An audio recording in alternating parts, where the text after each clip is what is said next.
Hello students, তোমরা দেখছো তোমাদের প্রিয় YouTube channel institute of school mathematics. আমরা সমাধান করছিলাম দশম শ্রেণীর নবম অধ্যায় দ্বিঘাত করণী। অলরেডি আমরা এই টপিকের উপর 3টি ক্লাস করে ফেলেছি। আজকে চতুর্থ ক্লাসে আমরা সমাধান করব কোসেদেকি 9.2 এর 2 এর থেকে সমাধান। এর আগের ক্লাস ভিডিও করেছি। যদি তোমরা না দেখে থাকো অবশ্যই একবার দেখে নিও, আমার ডেসক্রিপশন বক্সে লিংক থাকবে। এবং আজকের ক্লাসটি অবশ্যই শেষ পর্যন্ত সম্পূর্ণ স্কিপ না করে দেখো, তবে ক্লাসটি ভালো বুঝতে পারবে। চলো শুরু করা যাক।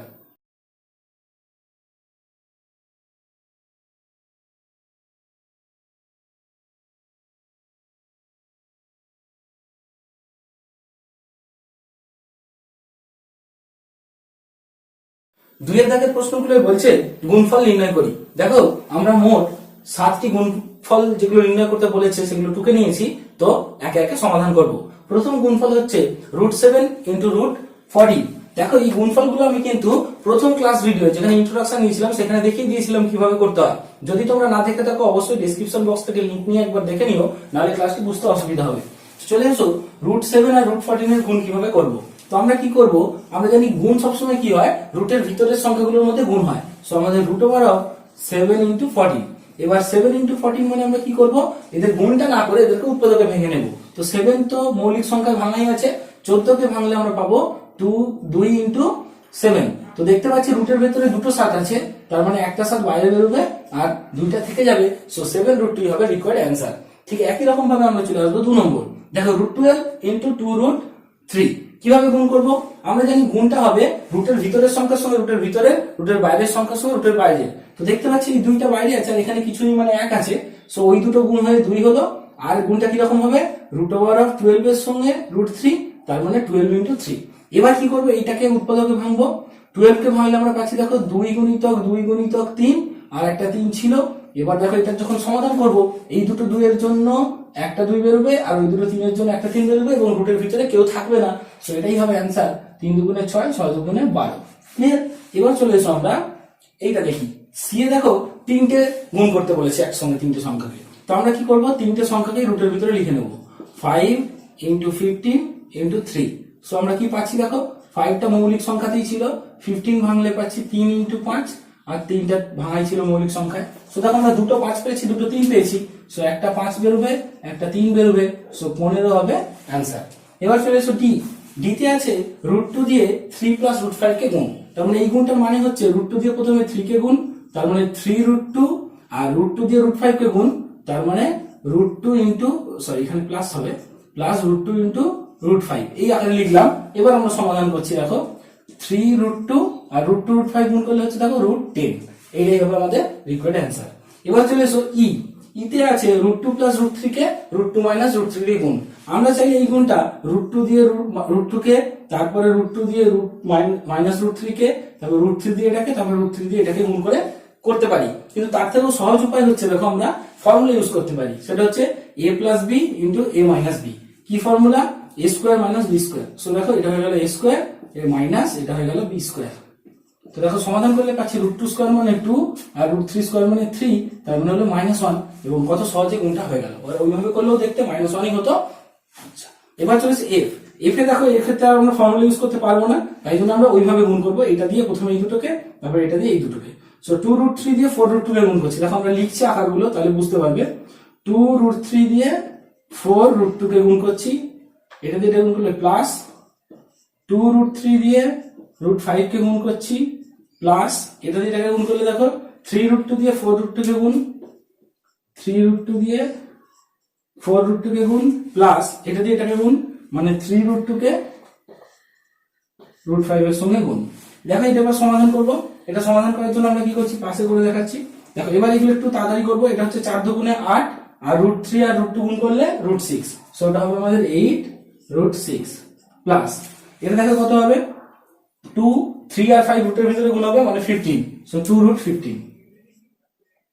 আচ্ছা, এখানে দেখো কত হচ্ছে, 3 × 4 = 12 আর দুটো √2 গুণ করলে কি হয় 2, তাহলে 12 × 2 মানে হচ্ছে 24 প্লাস এখানে দেখো এটা হচ্ছে 3, √2 আর √5 মানে √10, তাহলে আমাদের হবে 3√10।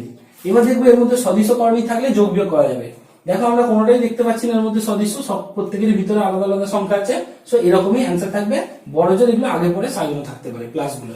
ওকে, এবার চলে আমরা লাস্ট জি এর অঙ্কটায়। এরকম 4টে সংখ্যা গুণ দিয়েছে। 4টে সংখ্যার মধ্যে দেখো প্রথমটা আমরা একটা চেনা জিনিস পাচ্ছি √3 + 1 √3 - 1, তাহলে এটাকে আমরা ফর্মুলা দিয়ে গুণ করব। আর এইটার গুণ দেখো আমরা এটাও চেনা জিনিস পাবো যদি আমরা এখান থেকে 2 কমন নিই। তো এমনি তোমরা যদি স্ট্রেট ফরওয়ার্ড এইভাবে গুণ করো তাহলে একটু বড় হবে, তো আমরা একটু টেকনিক্যালি করছি, সুবিধা হবে। দেখো কিভাবে করছি, আমরা প্রথমে এই দুটোকে ফর্মুলায় ফেলছি। তাহলে দেখো a + b * a - b, তার মানে হলো a² - b²। এইটা হলো প্রথম দুটোর গুণ। আর পরের দুটোর জন্য কি করছি দেখো, প্রথমটাকে লিখে দিচ্ছি 2 - √3, আর পরেরটা থেকে এটা 2 কমন নিচ্ছি। 2 যদি কমন নিই তাহলে 2 কমন নিলে দেখো এটা হচ্ছে 2 + √3। আশা করি বুঝতে পেরেছো 2 কমন নিলে। আচ্ছা, এবার কি করছি, এটাকে এক্সপ্যান্ড করছি। আচ্ছা, আমরা নিচে করছি দেখো, এটা করলে হচ্ছে 3, এটা করলে -1, এটা থাকলো। আর এই যে 2টা এটাকে আগে রেখে দিচ্ছি। আর এই দুটো মিলে দেখো একটা সূত্র হচ্ছে কি a + b * a - b, ওই একই সূত্র। So a² - b²। ক্লিয়ার? দেখো এবার কিভাবে করছি, এটা বিয়োগ করলে 2, ওটা 2, আর ওইটা করলে দেখো 4 - 3, তার মানে এটা 4, আর এটা গুণ করলে 1, তার মানে 4 হলো অ্যান্সার। সো দেখো আমরা কত সহজে গুণটা করতে পারলাম যদি যেহেতু ফর্মুলা ইউজ করলাম। আর নাহলে তোমরা যদি একটা একটা ধরে ধরে করতে তাহলে একটু বড় হতো। এবার আমরা দেখে নেব 3 এর দাগের প্রশ্নগুলো। 3 এর দাগের প্রথম প্রশ্নে আছে √5 এর কর্ণীয়রসক উৎপাদক √x হলে x এর ক্ষুদ্রতম মান কত হবে তা হিসাব করে লিখি, যেখানে x একটি পূর্ণ সংখ্যা। তো লক্ষ্য করো, আমরা জানি যে কোনো একটা কর্ণীয়রসক উৎপাদকের সংখ্যা অসংখ্য হতে পারে। কিভাবে? যে কর্ণীটা দেবে সেটাকে নিজেই যদি লিখতে পারি, যেমন এখানে শুদ্ধ কর্ণী আছে, তো শুদ্ধ কর্ণীর ক্ষেত্রে যদি সেটাকেই লিখি সেটা হয় তার কর্ণীয়রসক উৎপাদক। তার সঙ্গে সঙ্গে তার নেগেটিভ গুলো এবং তার যত গুণিতক আছে সবগুলোই হবে, বা গুণিতকের নেগেটিভ গুলো সবগুলোই হয় কর্ণীয়রসক উৎপাদক। তাহলে আমরা এই এতগুলো কর্ণীয়রসক উৎপাদকের মধ্যে সবচেয়ে ছোট x এর মানটা খুঁজতে হবে, যার জন্য এটা কর্ণীয়রসক হয়। তো আমরা দেখতে পাচ্ছি যে √5 দেওয়া ছিল আমাদের ওই কর্ণীটা, তার কর্ণীয়রসক উৎপাদক কি হয়, √5 নিজেই হয়, তার সঙ্গে যত গুণিতক মানে √5 কে 2 দিয়ে গুণ করলাম, 3 দিয়ে গুণ করলাম, এইভাবে চলতে থাকলো।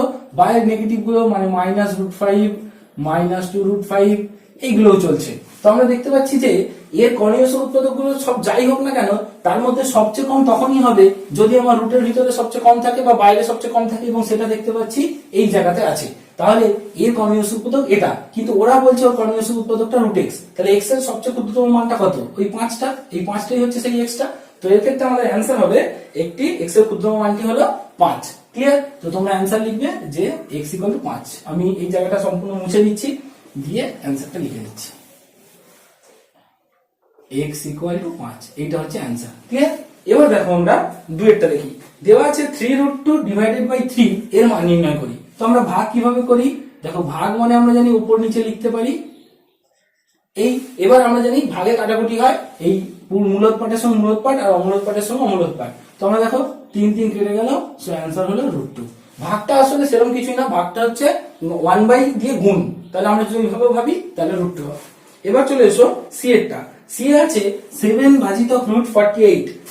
এর হরের কর্ণীয়রসন করতে হরকে ন্যূনতম কত দিয়ে গুণ করতে হবে তা লিখি। তো লক্ষ্য করো, এর হর আগে এটাকে আমরা লব হর আকারে সাজাই, এটা লব, এটা হর, এইটার হরের কর্ণীয়রসন করবো। তো হরটাকে আমরা একটু সিম্পলিফাই করি। সো 48 কে যদি আমরা ভাঙতাম কি পেতাম দেখো তো, 48 কে ভাঙলে 2 24 2 12 2 6 2 3, আমরা 1 2 3 4টে 2 আর একটা 3 পেতাম। তার মানে আমাদের হতো 4√3। এইটা হতো আমাদের 48 এর কর্ণীটাকে যদি আমরা মূলদ গুণফল আকারে লিখি তাহলে এটা হতো। এবার আমাদের এর হর মানে হচ্ছে এই জিনিসটা থেকে করণী মুক্ত করতে গেলে কি দিয়ে গুণ করতে হবে এটা জানতে চাইছে। তাহলে আমরা দেখতে পাচ্ছি এর মধ্যে করণীটা কি আছে, √3। √3 করণী মুক্ত করতে গেলে সবচেয়ে ন্যূনতম √3 দিয়ে গুণ করতে হয়, বাকি সব ওর গুণিতক হয় মানে বড় হয়। তাহলে আমরা উত্তরটা যেটা লিখবো সেটা হচ্ছে √3 দিয়ে গুণ করতে হবে। এই √3টা দেখে লিখলাম। ঠিক আছে? এবার চলে এসো আমরা তারপরে ডি এর অঙ্কে। ডি এর অঙ্কে আছে √5 + 2 এর কর্ণীয়রসক উৎপাদক নির্ণয় করি, যা করণটির অনুবন্ধী করণী। এর কর্ণীয়রসক উৎপাদক খুঁজতে হবে যেটা অনুবন্ধী করণী। তার মানে আমরা তো জানি যে অনুবন্ধী করণীগুলো সবই কর্ণীয়রসক উৎপাদক হয়, এবং যে কোনো করণীর অনুবন্ধী করণী একটাই থাকে, সেটা নির্দিষ্ট, এবং অনুবন্ধী করণী যেটা হয় সেটা কর্ণীয়রসক উৎপাদক অবশ্যই হবে। তাহলে আমরা কর্ণীয়রসক উৎপাদক খুঁজি মানে কর্ণীয়রসক উৎপাদকের দিকে যাওয়ার দরকার নেই, অনুবন্ধী করণীটা লিখলেই চলবে। তো এর অনুবন্ধী করণী কি হবে, এর যেখানে রুট আছে তার আগের চিহ্নটা পাল্টে দেবো। এর রুট কোথায়? এখানে। এর আগে কি আছে? প্লাস, তাহলে মাইনাস হয়ে যাবে। সো -√5 + 2, তাহলে এটাই হয়ে গেল এর অনুবন্ধী করণী এবং সঙ্গে সঙ্গে কর্ণীয়রসক উৎপাদক। এবার দেখো যেটা জানতে চাইছি এর পরের প্রশ্নটায়, সেটা হচ্ছে এই জিনিসটা একটা দেওয়া আছে যে √5 প্লাস √2 ভাজিতক √7 equal two 1/7 into √35 plus a হলে a এর মান নির্ণয় করি। দেখো কিভাবে করতে পারি। তো আমরা এইটাকে সমাধান করার জন্য আগে এইটাকে একটু ভগ্নাংশ আকারে সাজাই। দেখো আমরা কি করছি, উপরে লিখলাম √5 প্লাস √2, নিচে গেল √7, আর এটাকেও দেখো 1/7 আছে, তো এইভাবে লিখছি √35 প্লাস a, আর নিচে 7 লিখলাম। দেখো এবার কিভাবে আমরা এটা সমাধান করছি। আমরা সবসময় চেষ্টা করবো এই নিচে হরে যেন করণী মুক্ত করা যায়। তাহলে এর করণী মুক্ত করার জন্য একে এর করণী রসক উৎপাদক দিয়ে গুণ করি, আর অনুবন্ধী দিয়েও করলে পারি, কিন্তু এর ক্ষেত্রে আমরা করণী রসক দিয়ে হয়ে যাবে। সো এটা √5 প্লাস √2, √7 ছিল, তো এর করণী রসক উৎপাদক মানে কি √7, এখানেও গুণ করলাম আর উপরেও গুণ করলাম, নাহলে তো গুণটা ওটা করা যাবে না উপর নিচে না করলে। তো এখানে হলো দেখো √35 প্লাস এ, নিচে হলো 7। এবার লক্ষ্য করে এটা যদি গুণ করি কি হবে, এটা যদি গুণ করি এটা দেখতে হবে এরকম, এটা শুনে এটা গুণ, তাহলে √, দেখো এটা দিয়ে এটা গুণ 35 প্লাস √, এটা হবে 14, আর এটা গুণ করলে হচ্ছে দেখো 7 equal to √35 plus a by 7। লক্ষ্য করো 7 আর 7 কেটে যাচ্ছে, তাহলে এখানে যেটা পড়ে থাকছে √35 plus √14 equal to √35 plus a। দেখো √35 কেটে গেল, সো আমাদের অ্যান্সার হলো a ইকুয়াল টু √14। এখন আমরা কিভাবে একটা করণী রসক উৎপাদকের সাহায্যে এটা সমাধান করে এর ভ্যালু পেলাম √14। এবার চলে এসো আমরা এর পরের অঙ্ক এফ এ চলে আসি। এফ এ বলছে 5/√3 - 2 এর হরের করণী রসক উৎপাদক লিখি যা অনুবন্ধী করণী নয়। এর হরের, এটা লব এটা হর, তাহলে আমাদের হরটা নিয়ে ভাবতে হবে। √3 - 2 এর আমাকে একটা করণী নিরসক উৎপাদক লিখতে হবে যেটা অনুবন্ধী করণী নয়। আচ্ছা, আমরা যে অনুবন্ধী করণী হলে কি হতো সেটা জেনে নিত। এর অনুবন্ধী করণী কি হতো না, রুটের আগে চিহ্নটা পাল্টে দিতে হতো, তাহলে এটা তো -√3 - 2। ক্লিয়ার? দেখো এই ক্ষেত্রে আমরা যেটা পেতাম সেটা অনুবন্ধী করণী, এবং সঙ্গে সঙ্গে সে করণী রসক উৎপাদক হতো, কারণ সব অনুবন্ধী করণী হয় করণী রসক উৎপাদক। কিন্তু আমাদেরকে নির্ণয় করতে হবে যে এমন একটা যেটা অনুবন্ধী করণী নয়। তাহলে আমরা কি করব, এই অনুবন্ধী করণীটা লেখার পর আমরা জানি যে এর যে কোনো গুণিতক করে দিলেই সে আর অনুবন্ধী করণী থাকবে না, কিন্তু করণী রসক উৎপাদক হয়ে যাবে। তাহলে আমরা এর যে কোনো একটা গুণিতক, মনে করো আমরা এটাকে -1 দিয়ে গুণ করে দিচ্ছি। যদি -1 দিয়ে গুণ করি এটা দেখতে হবে দেখো √3 প্লাস 2। যদি আমরা -2 যদি 2 দিয়ে গুণ করতাম তাহলে এটা তো -2√3 -4। বোঝা যাচ্ছে? তাহলে এটা উত্তর হতে পারে, এটা উত্তর হতে পারে, কারণ করণী রসক উৎপাদক অসংখ্য হয়। যে অনুবন্ধী করণী সে ইউনিক, কিন্তু করণী রসক উৎপাদক অসংখ্য হয়, তার মানে এগুলো সব উত্তর হতে পারে। তাহলে আমরা কিভাবে দেখো অল্টারনেটিভলি অনুবন্ধী করণীটা খুঁজে নিয়ে সেটা বাদ দিয়ে তার যে কোনো একটা গুণিতককে উত্তর দিতে পারি। বা তোমরা কিন্তু এইভাবেই করবে, কারণ পরীক্ষার সময় তোমরা এর করণী রসক উৎপাদক দেখে নাও, কিন্তু সে জায়গায় অনুবন্ধী করণী থাকছে কিনা চেক করতে পারো না। সেই জন্য আগে বলবো অনুবন্ধী করণী তো একটাই, সেটা খুঁজে নাও, সেটা বাদ দিয়ে বাকি যা খুশি একটা লিখে নাও। তাহলে এগুলো হতে পারে, এবং উত্তরের বইয়ের উত্তরের সঙ্গে নাও মিলতে পারে, কারণ এটা অসংখ্য হয়। তো এটা তোমরা যে কোনো খুশি উত্তর দিতে পারো, এটাও দিতে পারো, এটাও দিতে পারো। ক্লিয়ার? এবার চলে এসো 4 নম্বর প্রশ্ন। 4 নম্বর প্রশ্নে বলছে 9 - 4√5। দেখো তো 9 - 4√5 এইটা একটা আছে, আর একটা আছে -2 -√7। এরকম দুখানা করণী লেখা আছে। এই মিশ্র দ্বিঘাত করণীর অনুবন্ধী করণী দ্বয় লিখি। তার মানে এর অনুবন্ধী লিখতে হবে আর এর অনুবন্ধী লিখতে হবে। অনুবন্ধী লেখা খুব সহজ, আমরা যদি ভাবনা চিন্তা কিচ্ছু না করি, শুধু নজর রাখতে হবে রুট কোথায় আছে, তার আগে চিহ্ন পাল্টাবো। এর রুট কোথায় আছে এখানে, তাহলে কি লিখবো, দেখো চিহ্নটা পাল্টে দিলাম, সেইটা হয়ে গেল অনুবন্ধী করণী। কারণ কি, এর সঙ্গে এটা যোগ করলেও করণী মুক্ত হবে, এর সঙ্গে এটা গুণ করলেও করণী মুক্ত হবে। আর এর বেলায় কি করবো, এর দেখবো কোথায় রুট আছে, তার চিহ্ন পাল্টাবো। রুট আছে এখানে, তাহলে চিহ্নটা পাল্টাবে, সো -2 প্লাস √7, কারণ এটা যোগ করলেও করণী মুক্ত হবে, গুণ করলেও করণী মুক্ত হবে। সো এই দুটো করণী অনুবন্ধী করণী হলো এই দুটো। তো এইটাই হয়ে গেল অ্যান্সার। এবং এবার চলে আসবো আমরা 5 দাগের প্রশ্নগুলো। 5 দাগে বলছে নিচের মিশ্র দ্বিঘাত করণীর দুটি করে করণী নিরসক উৎপাদক লিখি। লক্ষ্য করো, আমরা 5 দাগের প্রশ্নটা আর একবার 3 দাগের এফ এর প্রশ্নটা আর ডি এর প্রশ্নটা দেখে নিই, তাহলে তফাৎটা বুঝতে পারবো। 3 দাগে ডি এর প্রশ্নে বলছে যে এই মিশ্র দ্বিঘাত করণীটির একটা করণী রসক উৎপাদক নির্ণয় করি যেটা অনুবন্ধী করণী হবে। তার মানে দেখো ওর বেলায় আমরা বলেছিলাম যে অনুবন্ধী করণীটাই হয় করণী রসক উৎপাদক, তাহলে আমরা অনুবন্ধী করণী লিখলেই অ্যান্সার হবে।